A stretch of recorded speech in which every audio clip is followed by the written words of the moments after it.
মেঘালয়ৰ পৰা ফুৰি আহি কাজিৰঙাত উপস্থিত শচীন তেণ্ডুলকাৰ।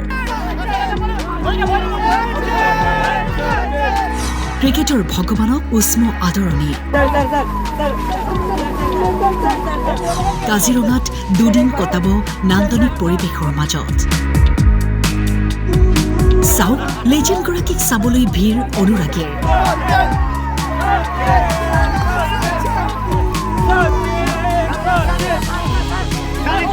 সকলোৱে চিঞৰিছে শচীন শচীন। নহবনো কেলে ক্ৰিকেটৰ ভগৱানে যে ভৰি দিছে অসমত। ভাল লাগিছে, বহুত ভাল লাগিছে। শচীন তেণ্ডুলকাৰক এখন ফুলাম গামোচা পিন্ধাবলৈ অনুৰাগীৰ হেতা উপৰা।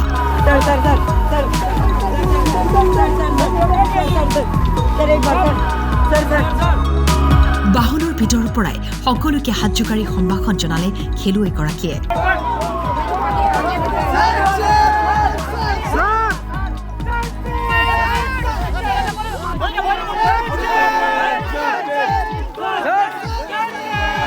নিৰাপত্তা বেষ্টনীৰ মাজত উপস্থিত হ'ল ৰিজৰ্টত। ঢোলে ডগৰে শচীন তেণ্ডুলকাৰ পত্নী আৰু কন্যাক আদৰিলে সকলোৱে। জানিব পৰা গৈছে তেণ্ডুলকাৰ পৰিয়ালে কাজিৰঙাত এলিফেণ্ট আৰু জীপ ছাফাৰী কৰিব। 5টা কোঠা বুক কৰা হৈছে ৰিজৰ্টত। এই দুদিনীয়া ভ্ৰমণসূচীত লেজেণ্ডগৰাকীয়ে জুতি ল'ব অসমীয়া খাদ্য সম্ভাৰৰ। প্ৰকৃতিৰ নান্দনিক পৰিৱেশৰ মাজত সময় কটাই আশা কৰোঁ তেণ্ডুলকাৰ পৰিয়ালে অসমৰ পৰা বহু মৰম লৈ যাবলৈ সক্ষম হ'ব।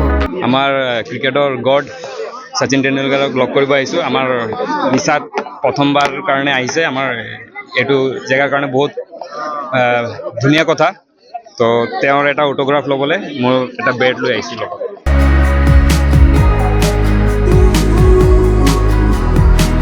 Bureau report, time 8।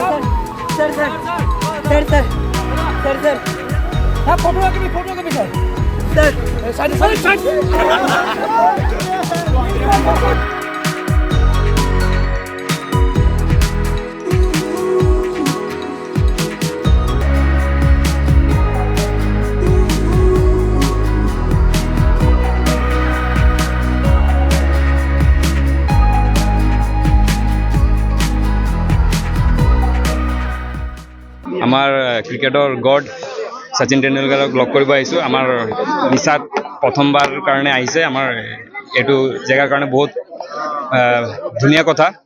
তো তেওঁৰ এটা অটোগ্ৰাফ ল'বলৈ মই এটা বেট লৈ আহিছোঁ লগত।